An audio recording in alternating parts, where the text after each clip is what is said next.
नमस्कार, मैं doctor Anjali Dubey Gideon history channel में आपका स्वागत करती हूँ। हमारा जो आज का विषय है वह द्वितीय सिख युद्ध है। द्वितीय आंग्ल सिख युद्ध जो 1848 से 49 तक हुआ।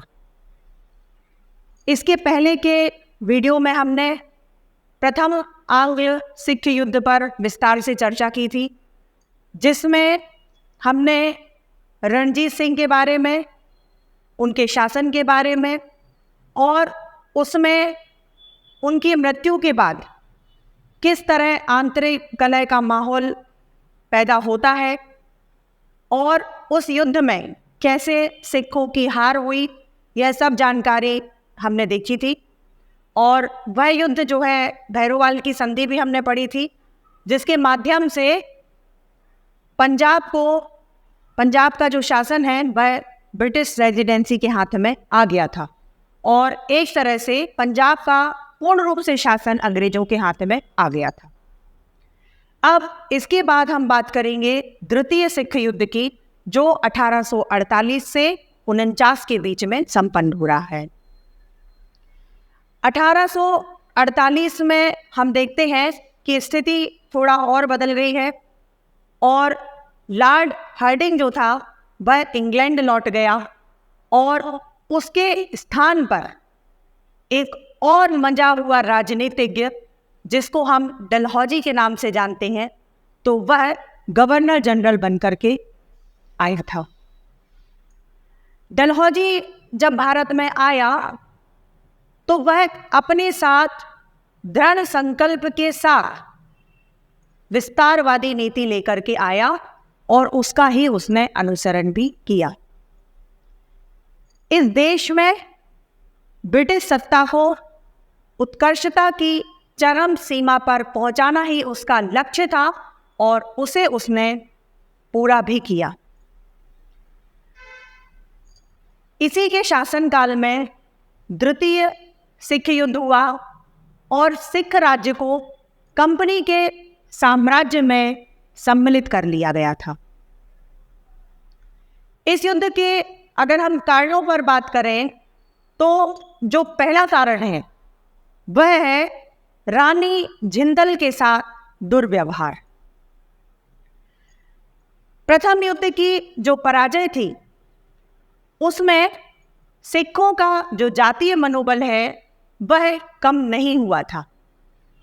सिख सैनिक अपने नेताओं के षड्यंत्रों को ही अपनी पराजय का कारण मान रहे थे और उनका सोचना था कि अगर उनके नेता षड्यंत्र ना करते तो शायद हम जीत जाते, जिसके कारण उनका मनोबल अभी भी बना हुआ है।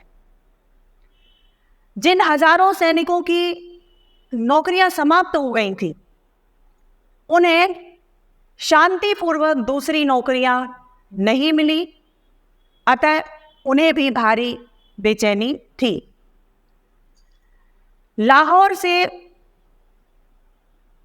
लाहौर के जो सारे सरदार थे वह भी संतुष्ट नहीं थे। उनकी निगाह में अंग्रेजों ने उन्हें देशद्रोह करने के लिए समुचित पुरस्कार नहीं दिया था, मतलब जो दिया गया उससे भी अधिक उन्हें चाहिए था। गुलाब सिंह को अंग्रेजों ने कश्मीर का राज्य दे दिया था। इससे भी अनेक सिख सरदार बहुत नाराज थे। अंग्रेजों ने रानी जिंदल के साथ जो व्यवहार किया उसने भी सिखों के क्रोध को और अधिक भड़का दिया। रानी जिंदल को षड्यंत्र के आरोप में उसके पद से हटाकर पहले उसको शेखपुरा और फिर वहां से चुनार भेज दिया गया। अगर हम रानी जिंदल की पेंशन की बात करें तो वह भी पहले 1.5 लाख रुपए तय हुई थी, उसके बाद उसे घटाकर 48,000 कर दिया गया और फिर उसे और घटाकर 12,000 मात्र कर दिया गया। और इतना ही नहीं, रानी के सारे जो हीरे जवाहरात थे वह भी उससे छीन लिए गए। निश्चित रूप से सिखों ने रानी के अपमान को अपने राजवंश का अपमान समझा और यह युद्ध का प्रथम कारण बना। इसके बाद जो कारण था वह था अंग्रेजों के द्वारा उठाए गए कुछ प्रशासनिक कदम। अंग्रेज अधिकारियों ने पंजाब में कुछ ऐसे प्रशासनिक कदम उठाए जिसके कारण जो सिख लोग थे वह भड़क उठे। पहला, उन्होंने जितने भी सरकारी पद थे उसमें धड़ाधड़ अंग्रेजों की नियुक्तियां करना शुरू कर दिया। सिखों को बुरा लगना बिल्कुल स्वाभाविक था। इतना ही नहीं, उन्होंने मुसलमानों को प्रसन्न करने के लिए गौवध की भी आज्ञा दे दी। गौवध की जब अनुज्ञा दे दी गई तो इससे सिख और सिख सरदार अत्यधिक भड़क उठी। अगर रणजीत सिंह के शासनकाल में हम देखें तो उस समय गौवध पर प्रतिबंध था। अंग्रेजों ने यह जो कदम उठाया उसने सिख जनता को और अधिक उत्तेजित कर दिया। इस प्रकार अगर हम देखें तो एक तरह से जो पंजाब है वह एक बारूद खाने की तरह बन चुका है और उसको प्रज्वलित करने के लिए केवल एक दिया सलाई की जरूरत थी। मुल्तान में जो घटनाएं घटित होंगी उन्होंने इस काम को पूरा कर दिया और युद्ध शुरू हो जाएगा। इसके बाद जो अगला कारण था वह है उत्तराधिकार का मामला। 1844 में जो मूलराज थे उन्होंने अपने पिता सामंतमल की मृत्यु के बाद वह सूबेदार के पद में आए थे मुल्तान में। लाहौर दरबार ने उनके उत्तराधिकार को मान्यता देने के बदले मूलराज से 1 करोड़ रुपए नजराने की मांग रखी थी। मूलराज ने इसका विरोध किया तो रकम जो है वह घटाकर 18 लाख कर दी गई। इसके पहले कि मूलराज वह 18 लाख अंग्रेजों को दे पाते तब तक प्रथम सिख युद्ध प्रारंभ हो चुका था। अतः मूलराज से अंग्रेज यह रकम वसूल नहीं कर पाए। प्रथम सिख युद्ध में हमने भैरोवाल की संधि में पहले पढ़ ही लिया है, जिसके अंतर्गत पंजाब का सारा शासन अंग्रेजों के हाथों में पहुंच गया था। लाहौर सरकार ने 20 लाख रुपए नगद मांगे मूलराज से और अपना 1/3 प्रदेश समर्पित करने को कहा, क्योंकि उस समय लाहौर का पूरा शासन अंग्रेजों के हाथों में था। मूलराज ने इस सौदे को स्वीकार नहीं किया और मार्च 1848 में उसने अपने पद से त्यागपत्र दे दिया। लाहौर की सरकार ने खान सिंह को वहां का नया सूबेदार नियुक्त कर दिया और 2 अंग्रेज अफसरों के साथ मुल्तान का कार्यभार संभालने के लिए नए सूबेदार खान सिंह को वहां भेजा गया। मूलराज ने किले का जो भार था वह राज सिंह को, खान सिंह को सौंप भी दिया, किंतु अंग्रेज अधिकारियों को देखकर जो स्थानीय सैनिक थे वह भड़क उठे और उन्होंने कुछ अंग्रेजों की हत्या भी कर दी। जब अंग्रेजों की हत्या हो गई तो मूलराज को इन हत्याओं के लिए दोषी ठहराया गया, जबकि वास्तव में उसका इन हत्याओं में कोई हाथ नहीं था, क्योंकि जनता तो अंग्रेज अधिकारियों को देखकर उत्तेजित हुई थी। फिर भी यह निश्चित है कि अंग्रेजों के व्यवहार के कारण समस्त पंजाब में अगर हम देखें तो विद्रोह की ज्वाला भड़क रही थी। अंग्रेजों ने लाहौर दरबार के कुछ सरदारों तथा जिंदन को इस विद्रोह के लिए दोषी ठहराया और यह भी युद्ध का प्रमुख कारण बना था। इसका जो एक और प्रमुख कारण था वह था विद्रोह को दबाने का प्रयत्न। लॉर्ड डलहौजी तथा ब्रिटिश सेना के प्रधान सेनापति ने विद्रोह को तत्काल दबाने के लिए प्रयत्न जानबूझकर नहीं किया। इस निष्क्रियता के पीछे भी देखा जाए तो कहीं ना कहीं एक राजनीतिक चाल थी। डलहौजी ने सोचा कि जब विद्रोह सारे पंजाब में फैल जाएगा तभी हस्तक्षेप करना उचित रहेगा। इस स्थिति में पंजाब को कंपनी के राज्य में मिला लेने का उसे एक बहाना भी मिल जाएगा।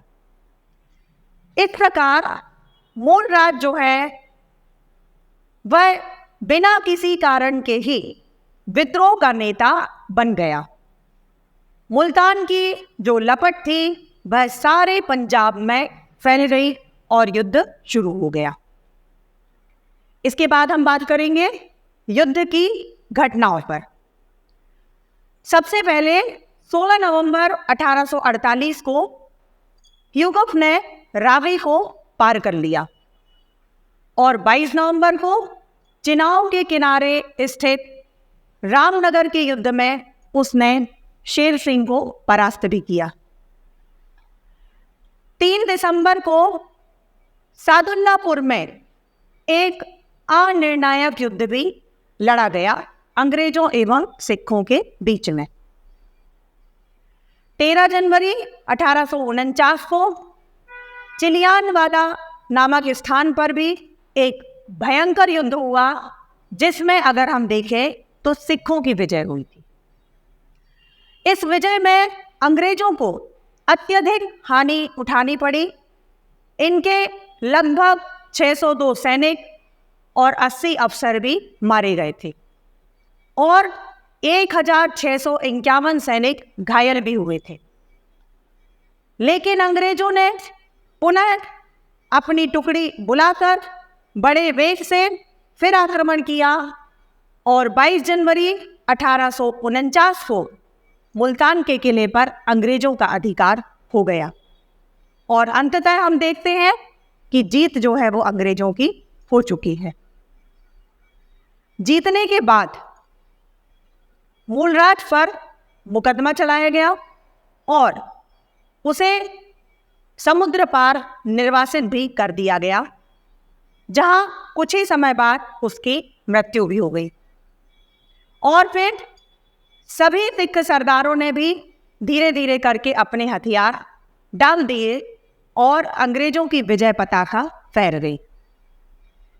इस युद्ध का जो प्रमुख परिणाम था वह यह था कि 30 मार्च 1849 को लॉर्ड डलहौजी ने पंजाब को कंपनी के राज्य में मिलाने की घोषणा कर दी। महाराजा दिलीप सिंह को अपदस्थ कर दिया गया और रानी जिंदन के पास और दिलीप सिंह के पास जो कोहिनूर हीरा रहा वह भी उनसे छीन लिया गया और उसको इंग्लैंड भेजा गया, जहां बाद में उस हीरे ने सम्राट के मुकुट को विभूषित किया। तो इस तरह हमने देखा कि पूरे सिख राज्यों पर किस तरह डलहौजी ने अपना कब्जा पूरी तरीके से स्थापित करके और संपूर्ण पंजाब को अपने कंपनी राज्य में सम्मिलित कर लिया है। मैं आशा करती हूँ कि आज के वीडियो के माध्यम से आपको द्वितीय सिख युद्ध भी बहुत अच्छे से समझ में आ गया होगा।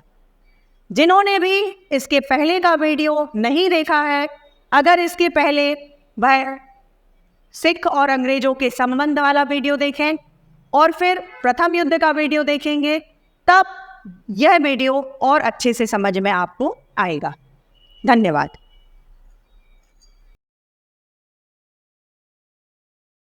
आज का वीडियो जिन संदर्भ ग्रंथों पर आधारित है वे आपके स्क्रीन पर हैं। यदि आपको ये वीडियो अच्छा लगा और भविष्य में आप भारतीय एवं विश्व इतिहास को क्रमबद्ध रूप से जानना चाहते हैं तो आप इस चैनल को लाइक करें एवं सब्सक्राइब का बटन दबाएं। आपके सुझाव सदैव आमंत्रित हैं। साथियों, इस चैनल का उद्देश्य किसी भी रूप में व्यवसाय बिल्कुल भी नहीं है। इस चैनल के द्वारा संपूर्ण इतिहास का ज्ञान पूर्णतः निःशुल्क प्रस्तुत किया जाएगा। धन्यवाद।